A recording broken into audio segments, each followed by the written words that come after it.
greetings everyone. My name is Mitch Krzyzek. I'm a DataSnipper technology partner. I am truly excited to be here, and I thank the DataSnipper team for inviting me today to talk about ROI, return on investment, regarding software.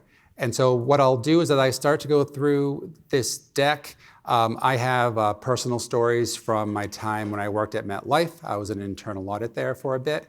And now as a consultant, I'm seeing other things in the industry that I can talk to you about. And then also, when we get to the Q&A at the end, definitely if you have questions for me, I would love to hear them. But if you also have a success story, or maybe something that didn't go as well when you were trying to adopt a new piece of software, I'm sure that all of us here can learn from that, and I know for myself as well. All right, so today's agenda, I love talking about myself, so that's where we'll start off. About me, we'll go into buying software, personal versus an organization. We'll get into criteria and framework when you're looking at software to implement within your organization. What does that look like? And then we're going to move right into ROI, and I'll have some examples there. All right, so about me. When I first put the presentation together, I have a profile picture, me with a tie, and I thought that's just boring. So this is me. That's my son, Mitchell. I'm junior, he's the third. I always say that the junior gets the short end of the stick because third just sounds so much better. But that's two of our favorite places to go to. We love to go to Disney and to Universal. We went to Epic back in August. Absolutely incredible. But for me, the big role and why I'm here today, I was the head of audit operations and technology for MetLife Internal Audit for about 10 years. Now, MetLife Internal Audit at the time, I'm sure the numbers are about the same. We had 275 auditors across the globe. Half of those auditors were here in the US. We had 2 large locations in Japan and India, and then auditors spread across probably about 25 other countries. And one of the main responsibilities that I had and my team of 10 who are based in the US and in India was we own the technology stack for internal audit. So any piece of technology that we were implementing for the benefit of internal audit, that's what I and my team, that's what we owned. And any time we wanted to bring in a new piece of technology, that's what we were responsible for as well. So I definitely have some good stories to tell as we start to go through that. It really was, for me, the sweet spot. I love technology, and so for me, being able to be the decision maker with collective input was just amazing, and to be able to see the efficiencies that our auditors were seeing as a result of implementing that technology. I left MetLife in 2023. I'm now a consultant. I'm currently working for the Jackson Laboratory. I live in Massachusetts, about an hour south of Boston. Jackson Labs, they're based in Bar Harbor. Totally different industry, and I think that's what I really love about audit finance when you switch companies.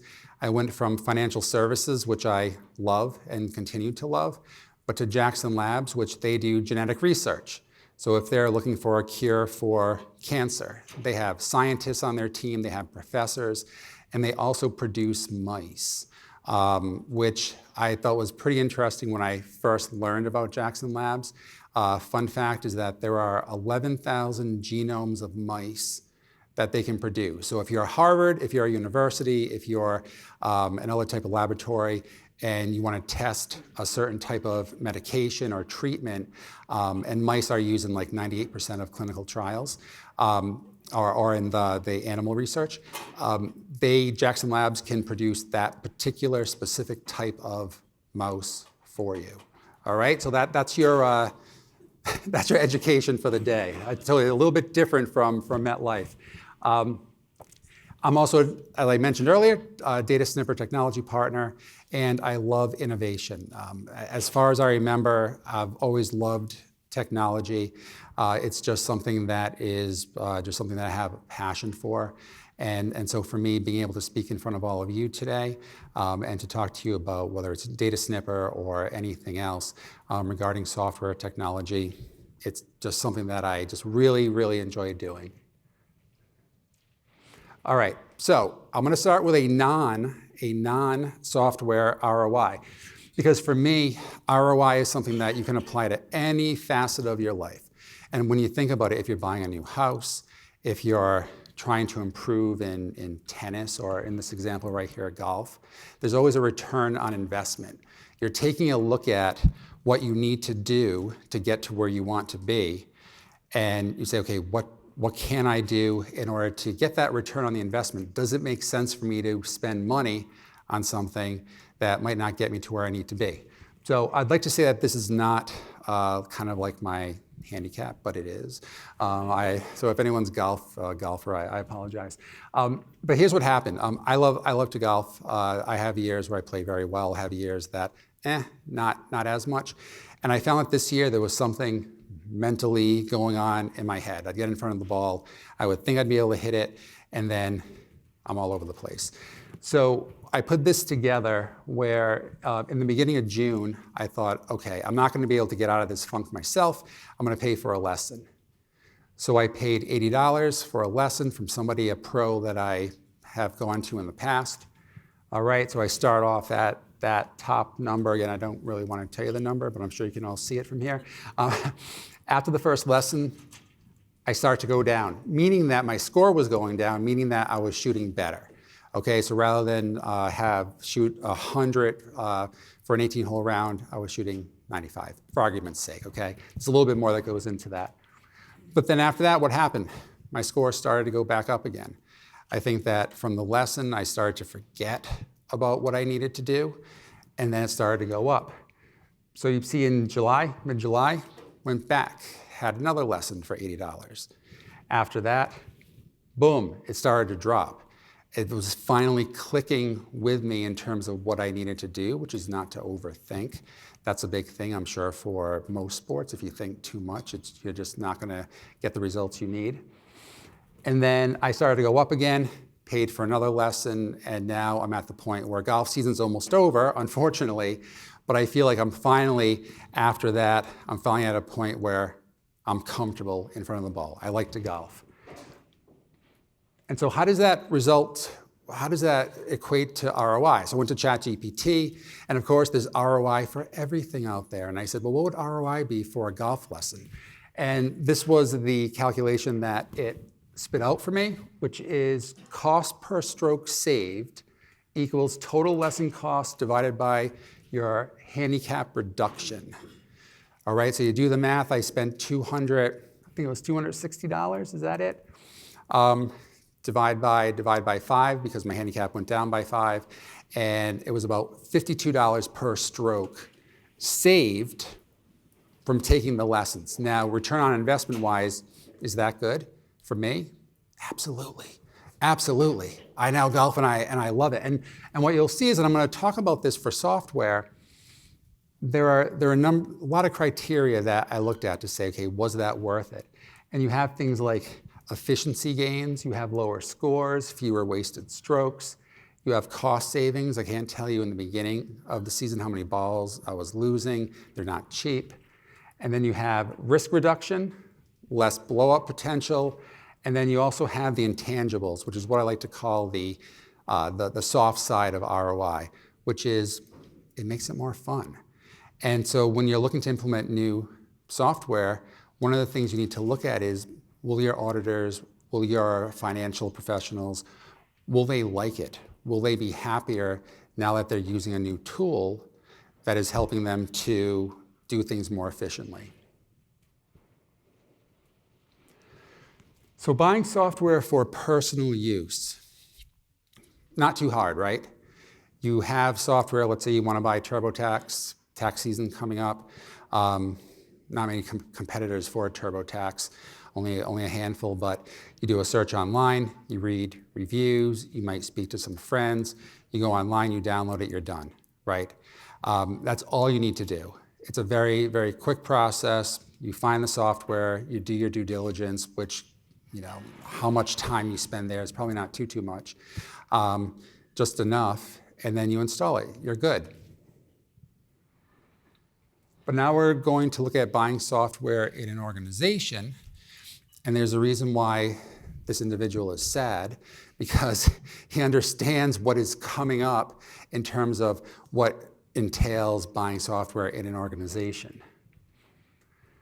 There are a lot of steps, right? For those of you that have gone down this road before, there is a lot that you have to think of, and not just you. You have your team, whether you're the team that you work on, but then you also have third-party risk management, you have IT, you have legal.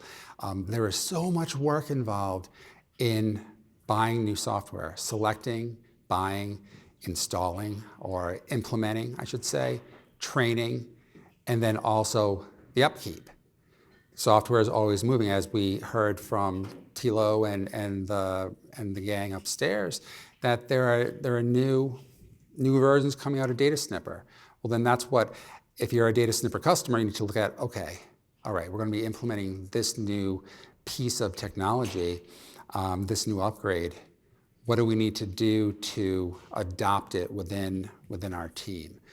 It's not as easy as just saying, hey, now we have it, go to it. More times than not, you do have a training component, and you do have a learning curve to get to where you need to be.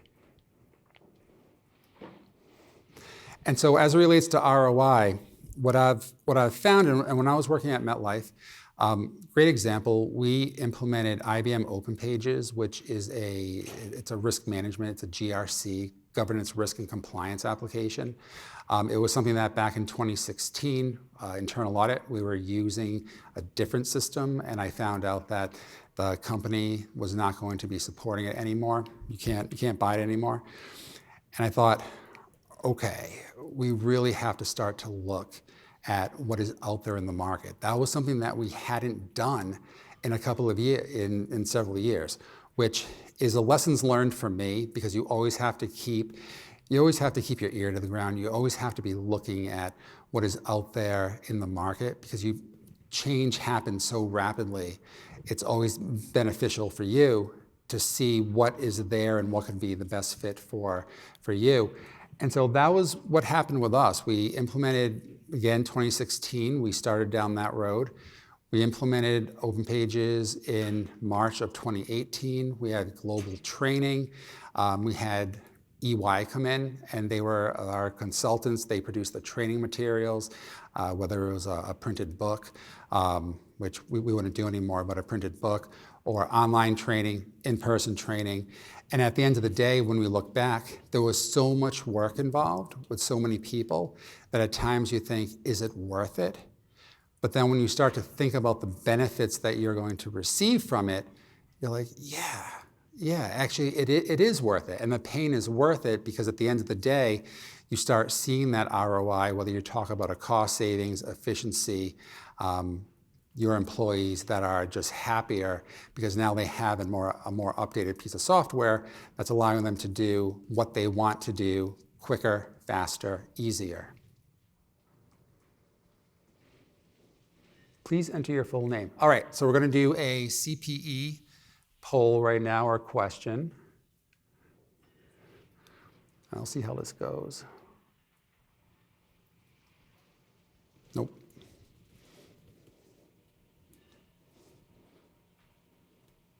There we go.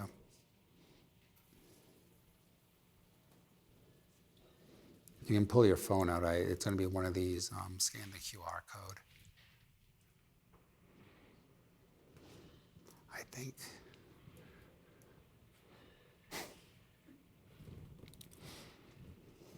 There's been an issue with this today, right?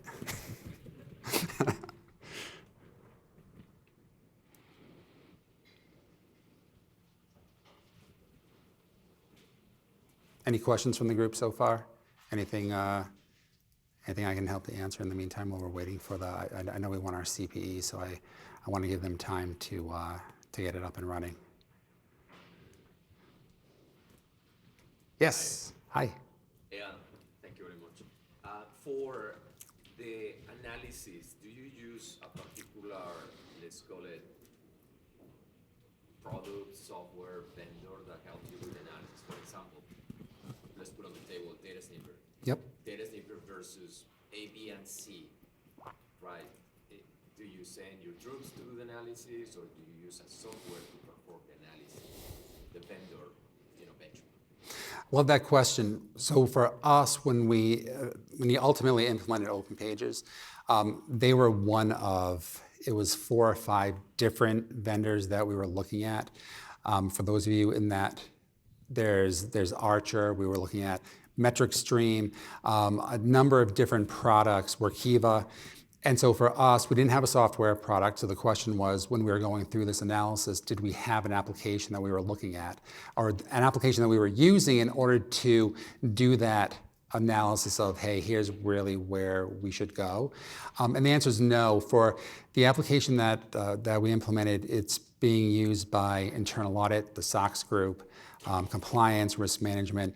So we pulled everyone together, and we went through the vendor demos for all of them. We did an RFP, so you know that's where you ask very, very detailed questions of all the vendors, and they have to respond back. I mean, we probably had about 100 questions for them to answer.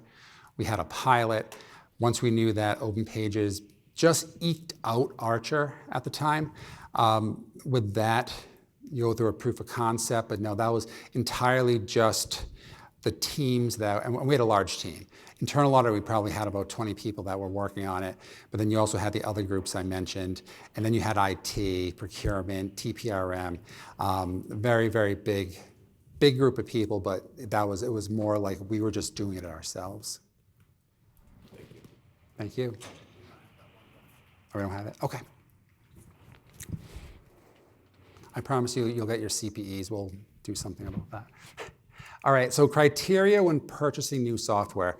We're going to transition now into criteria and framework.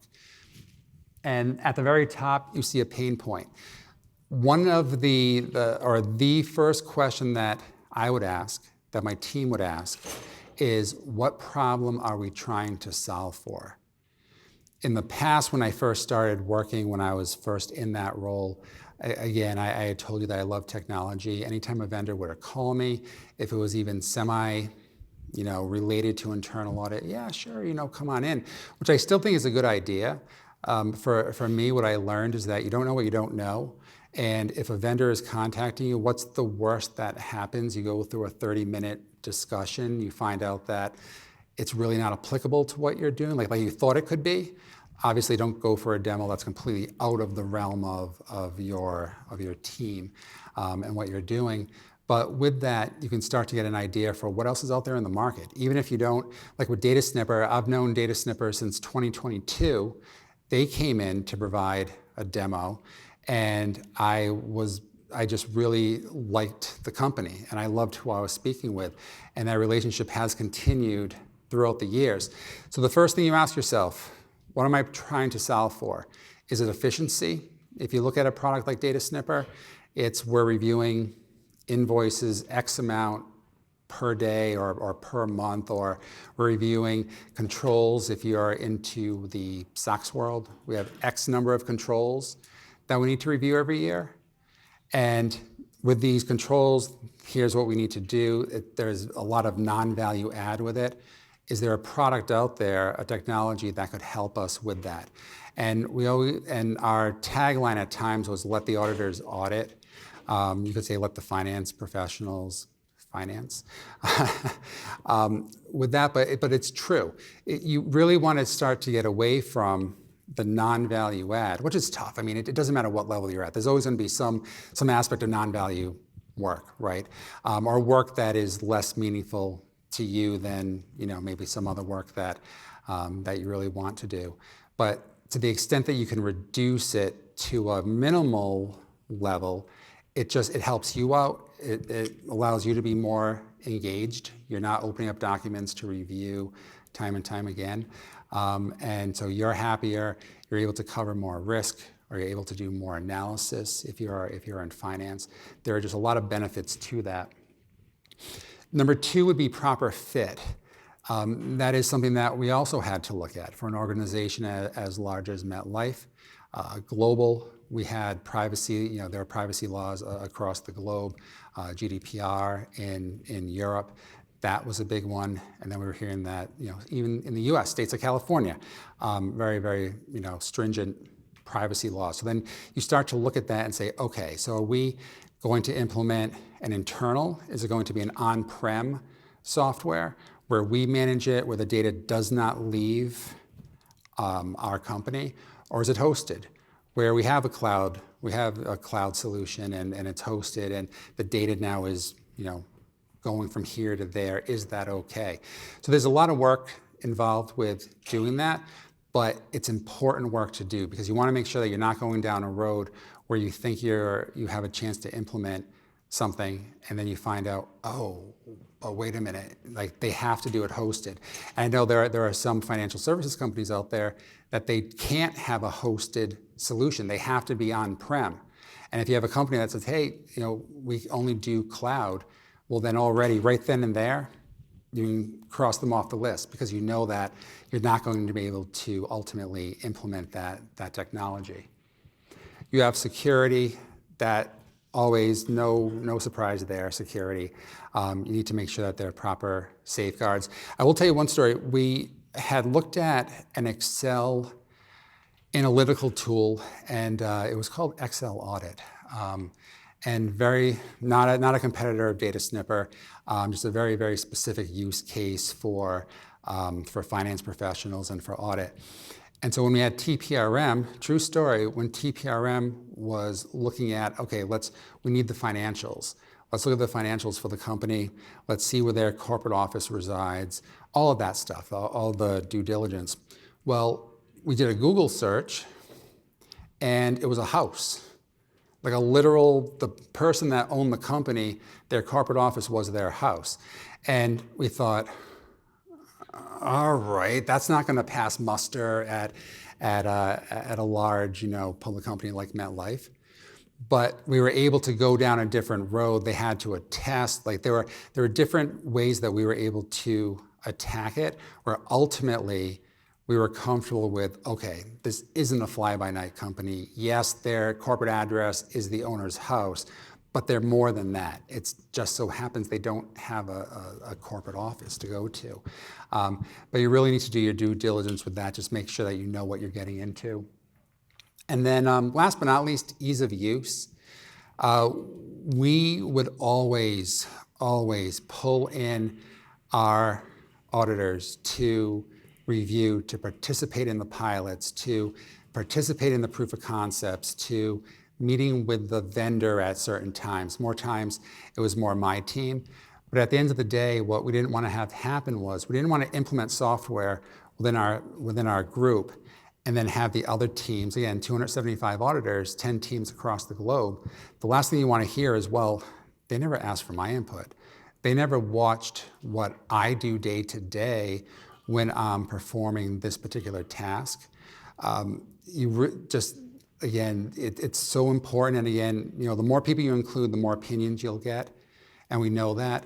If I were to have a group of 30 professionals and they're trying the software out, you could have 30 different opinions, to varying degrees. But we knew that it was valuable. So for us, what we did was when we found a piece of technology that we thought could be useful, it was solving a pain point that we saw out there in audit operations for MetLife. We were always speaking to our auditors across the globe, so we knew their challenges. Once we knew that, we would say, okay, let's have some champions in region that could help us out. Other technology-minded associates that love to try out new things, that can put this new software through its paces. And that's what we would do. So we would create an SME group, which actually worked out really well for us because they were there in the very beginning. So if they ended up trying a piece of software that we ended up implementing, well, now they were the champions in their region, which was great for us because we would be able to do the initial training for everyone. But then it's like, okay, so if you're in Japan and we had about 50 auditors in Japan, and somebody has a question there, well, now you have the time zone difference, and sure, we can help them, but there'll be maybe a 12-hour lag between when they're going to get the answer. However, if they had a champion out there, an SME, they can ask that person first, and if they don't know, ask us, and they can ask the operations group, and we would get them the answer, and in doing so, we would educate the SME so that they would know if the question came up again, they would know how to answer that. So that, to me, those are the four pieces of criteria that you should look at. Now we're going to look at the framework. All right, so you have the criteria, you had the pain point, you know a problem you're trying to solve. You looked at the security. You know that it's going to fit within your ecosystem. Product like DataSnipper. Okay, we're using Excel. This would be an add-in for Excel. Great, it's going to be right there. Our auditors are using Excel virtually every day, and they love how easy it is to use. Okay, perfect. Let's implement it. Well, not that easy, unfortunately, but it's manageable. Okay, so that's my end of day. My statement for you is that it's manageable if you chunk it out, and it depends on your role within your particular companies. You have to pull in the right people, pull in the whether it's from IT or whatever groups you have that you can lean on to help you out. Then you know that at the end of the day you'll be able to get to where you need to be, because you can't do it yourself. It'd be great if you could, but really you can't. So first, identify the problem. We talked about that. That was part of the criteria. We now have evaluate solutions. You had the question about, if we use software, if we just had a group of people that were evaluating. We looked at, again, for Open Pages, we looked at 4 or 5 different products. We had them come into New York. They presented. And one thing I will tell you, and I'm sure some of you have seen this, when you receive a demo of a product, ask them if that's the out-of-the-box product or if that's one that's been configured. Because we found, and with Open Pages, we found this.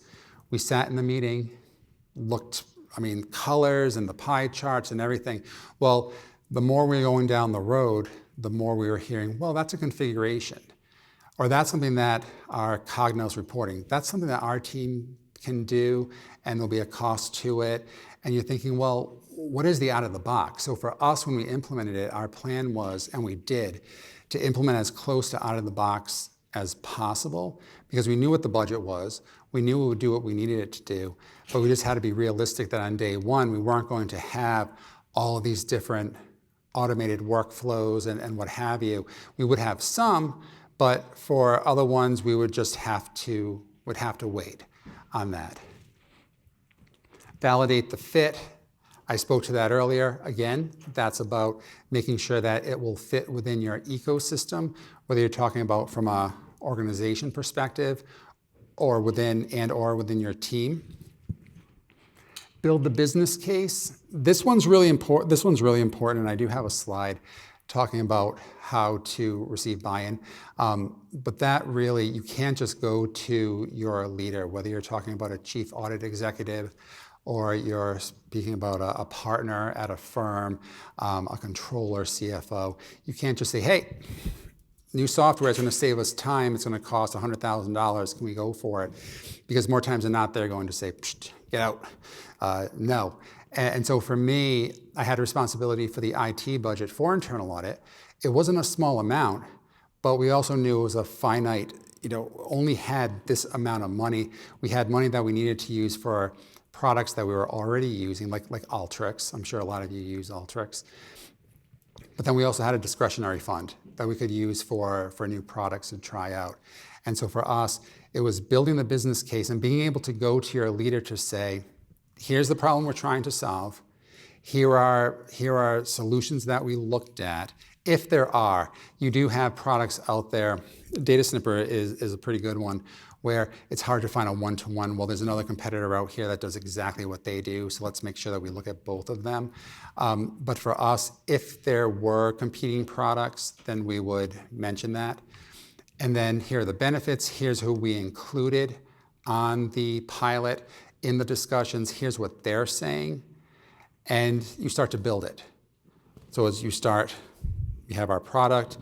Here are the people that are trying it out. Now you get the groundswell where these auditors that are trying it out, and if they are loving what they're seeing, they're now telling their teammates. And they're saying, hey, I'm trying out this new product. It's going to save us time. And it's so much better than what we're currently using. So for us, Great way again to build the business case so that when you go in front of your leaders, you have all the information that you need, and hopefully you'll get that yes for that, and that's where you get to final approval. And so for us, when you look at a product like Open Pages, that was the final approval came from the CAE, so the Chief Audit Executive, the Head of Compliance, the Head of Risk. They all looked at it, multiple meetings, and at the end of the day, we decided, okay, the cost fit, we can afford to pay it. Here's what we saw from our pilots, from all of our interactions with the vendor, and if you cross your T's, dot your I's, hopefully get to the point where you get that final approval, and then the fun begins at that point with the implementation. Are we going to have, do we not have questions for, or is it just that one? Okay. Seems to be the same issue that we had previously, where the poll is not. Okay. It was a good question, by the way. It was, you would have loved it. You would have loved it. All right. Hopefully it doesn't pop up now. I'll be a liar. All right. So ROI. So when you speak about ROI, and this is where when you're presenting to management, words they love to hear, here's the return on investment. Here's why we want to go down this road and implement this particular piece of technology, of the software. You start with the time savings. I know if you're current DataSnipper customers, or you saw earlier today from the leadership team, time savings, big thing. If you can show that, okay, here's what our team is spending right now on every control, per control for, let's say, Sarbanes-Oxley for SOX work. And if we were to implement this solution, we would now be able to reduce that by X%, because we know that now this software is going to do the work that was taking maybe our staff auditor 10, 20, 30 hours to perform. That's important. It's important to show that there are time savings, which equates to, oh, okay, so you equate that to how much we're paying them. Oh yeah, that's right. Why are we paying them to do this work when really we have a couple of audits on the plan, or a couple of projects that we haven't been able to get to because we didn't have the resources. Oh, now we would have that time to be able to do that. Okay, that's worth it. Accuracy and quality, that goes without saying. You want to be able to show that, yes, we try to be as accurate as we can, but we're not always. I mean, that's just the nature. You have a lot of things that you're revealing. Something might fall out. It's happened to me. Not to a, hopefully for all of us, not to a significant degree, but you know what I'm getting at there. If you can say that with the implementation of new software, accuracy and quality would go up. If you could quantify that, that's something too that would help out, especially if you had been seeing errors in the work that your associates were performing with this software. We wouldn't have had that. You have risk reduction, big one there. Audit trail. That's always a big thing. At one company that I was looking at, they had to review invoices, and they were comparing those invoices to a receiving report. And with that, literally, this one person had 200 invoices that they were receiving PDF'd from accounts payable. They were coming into OneDrive. They were organizing it by vendor. They were opening up each invoice, looking at the invoice. Okay, that's the product I'm looking for. Let's compare it to the inventory records. They got to where they needed to be, but you look at that and you say, there has to be a better way. And we know with a product like DataSnipper, you'd be able to do that. I just bring that up because that was really a real life example that I couldn't believe it. But it's just, again, if you don't have the mindset of, well, is there something out there potentially that could help us out, then you're just going to continue doing what you're doing, not realizing that, oh my gosh, I could have found something that could have helped us out. And then employee morale. One of my roles at MetLife, I was the champion of, we called it audit climate. We had, most companies, they'll have these surveys for, your employee score. This was before MetLife was really officially adopting something like that. So we had what we called audit climate. We had our own survey that we had our auditors complete. Hey, how do you feel about this? How do you feel about that? We came to a score, and then we said, okay, what can we do to increase our climate? One big thing was summer hours, where in the US we said, okay, work a 10-hour, work 9 hours a day, Monday through Thursday, work 4 hours on Friday. You're out in the afternoon on Friday. Unfortunately, we pulled in that lasted for a couple of years. Then we pulled in a new CAE from London, and he said, maybe not, and he cut that. So, and that was after we had stopped the climate program. I'm like, well, if we had done the survey again, I'm sure that would have come up, because definitely, again, you need to think about, okay, implementing software, implementing a new change, what does that also do to the morale? Are they happy with their jobs? And we all have our pain points, but if you can do something about that to help to alleviate it, it goes a long way. And then when you measure it in action, here are just some examples of how you can measure it. Whether you're talking about hours saved per engagement, the percentage of manual tasks that you eliminated, any reduction in error rates, that was the accuracy and quality I spoke to, cycle time improvements, resource allocation, reallocation, that always was big for us. Again, okay, now this person doesn't have to do this work. We can now reallocate them. But that can be tough too, because if you have people on your team, and it's human nature, you have a project that you're working on, you've been doing it the same way, you know that it's accurate, but it just takes a long amount of time. You then tell that person, hey, guess what? It's not going to take you 100 hours anymore. It's going to take you 15. What do they think? I'm going to lose my job. Oh my gosh, like why are we doing this? Why? And so that's also part of the education when you're implementing something, is you need to try to alleviate that type of thought, because more times than not, I won't say 100%, but more times than not, you take a look and you say, well, now I'm taking your hours. I'm going to give you something more interesting. And then once they move on to that, more times than not, their reaction is, oh, you're right. You're right. I'm happier now. I don't have to come in and just, review 200 invoices for a particular time period. And so for this one, it's strongest when you quantify the hard benefits. Here's the money we're spending, but here's the amount that ultimately we feel like we're going to be saving. And then you have the soft benefits, employee satisfaction, one big one, competitive advantage. When they were speaking upstairs earlier and about the adoption of AI, I thought to myself, yeah, if you're in a position where you can hire associates for your team, I'll tell you, in the interview, I'm sure a lot of people now that are coming in for interviews will probably be asking, what are you doing about AI? Like, what is your plan? Are you using AI? Is that, what are your thoughts on that? And if you sit back and say, well, no, but we have a cool job where you review 200 invoices and you compare them to inventory. I mean, someone might look at that and say, hey, that's great, because I love to review stuff. But more times than not, they're going to say, well, I feel like I might be taking a step back.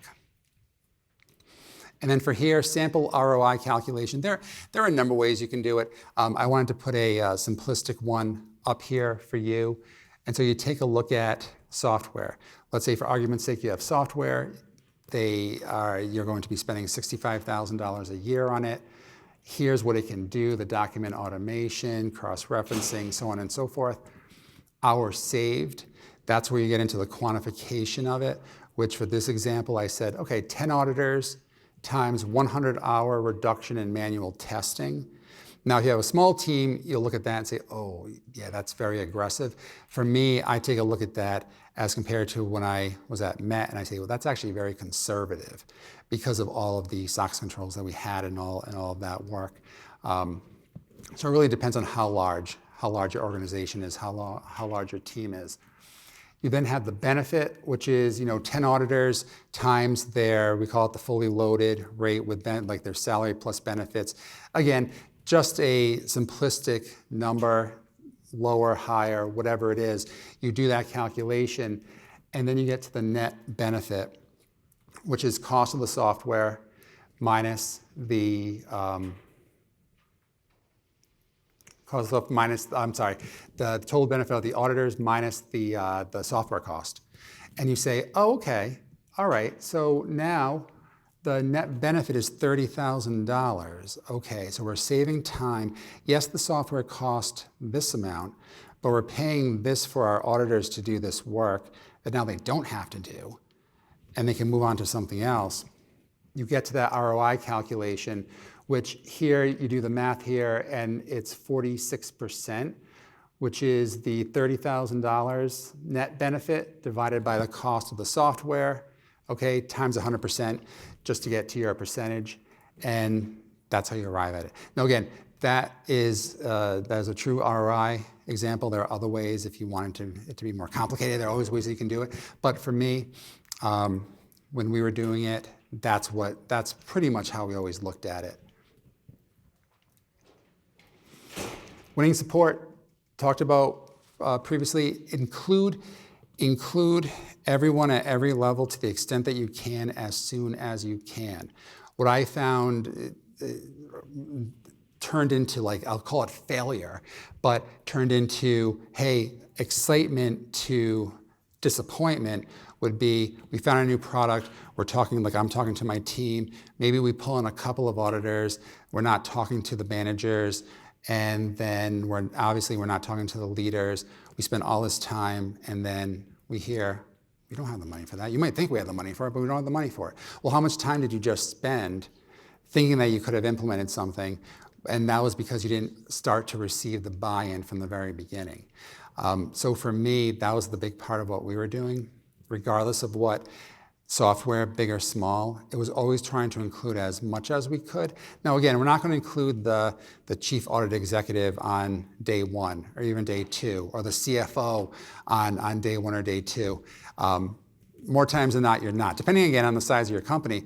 But we knew that if their leaders knew about it and they were hearing from their team about what they were seeing, then that becomes an easier approval for the leader to say, oh, well, my direct reports, my leadership team, they're saying that, yes, this is something that their team really wants, and it's saving them time, and they're happier with it. And then you get to that point where hopefully you get that approval. And then for timeline, you could really put up any sort of timeline for this. It really depends on the project. For the GRC, for Open Pages, that took us a good 1.5 years, start to finish, from when we were looking at potential solutions to ultimately the implementation of it. That was an 18-month exercise. If I really went back, it was probably more like 2 years, because things happened before that when we were thinking about the potential of having to change. But you do the needs assessment, you have your pilot or proof of concept. They're not the same thing. Pilot would be, hey, I've talked to a vendor, they're going to allow us to log into their system, no real data, no even anonymized data. We're just logging in and clicking around, checking it out. Let's see how the functionality is. Whereas a proof of concept is really when you're getting to the point where you're pulling it into your environment. You're setting it up in terms of how it would look, how it would operate. You might have real data in there. You might not still, but that's where you're really saying, okay, now this is working for us. This is working for us, but you always start with that pilot first, just to kick the tires on that. Approvals and contracts, company dependent, could take a while. MetLife, large company, could take a long, long time to get through it. So if you're the leader and if you're the one pushing for it, just make sure that you're keeping it going. I had project myself where all of a sudden I would turn around and say, oh my gosh, like I had a month go by and I haven't heard from these people. So I need to contact them. So that's important to make sure that you're, to the extent that you can push people along. Again, in a perfect world, you'd be able to do that all the time, but you then have your rollout and training, and then your success measurement. So when you get to the rollout, you have the training, people are using it. Now you need to, at that point it's BAU until the next great thing comes out, the next great version of the software, where you might have to redo the training again. But at that point it's hey, now let's really quantify. We told you that we were going to save X amount, and guess what? We are. Or we're saving more, or we're saving a little bit less. Why is that? Maybe it's okay.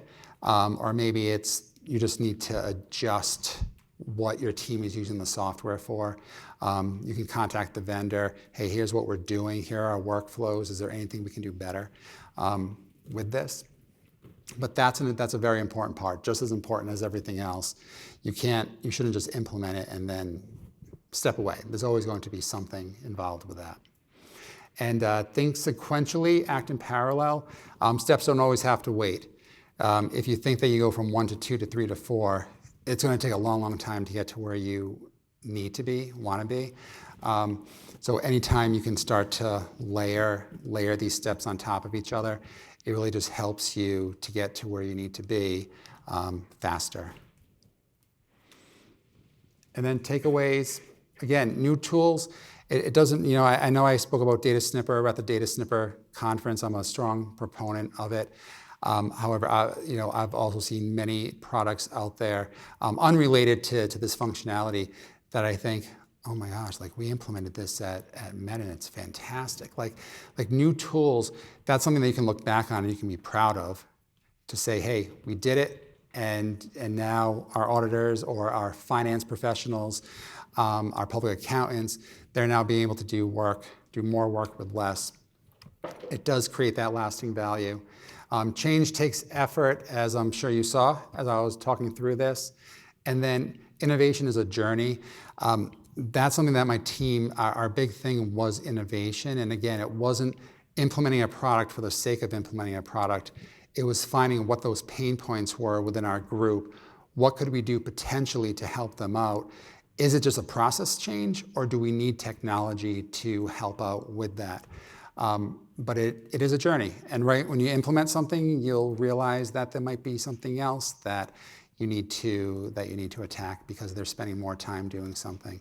But if you're into that, and if you like technology and like helping people out, that's why I loved audit operations, because I felt like it was more like a customer service role where I was able to talk to everyone and help them out. And at the end of the day, last thing, we implemented an audit report software where you would click a button, it'd create an automated audit report. I did everything that I brought up, that I talked about on here, everything. The ROI was probably -30 at the end, because what we found out was that clicking the button to create the audit report, our focus group thought it would be great, but at the end of the day, there were so many reviews that people needed to do to review that audit report. They were like, you know what? I'm not going to have to constantly put in the updates into the system to click a button to reproduce it again. I'd rather just have a Word document, version tracking, and we're good to go. So again, like I could sit up here and say that everything we implemented was successful, but sometimes you do all this work and you get to the end and you say, couldn't have predicted that. But then you just have to know, you need to know when to stop and just say, hey, you know what? I'm good. But with that, I know we have a little bit of time. Are there any questions, anything that I can help to answer?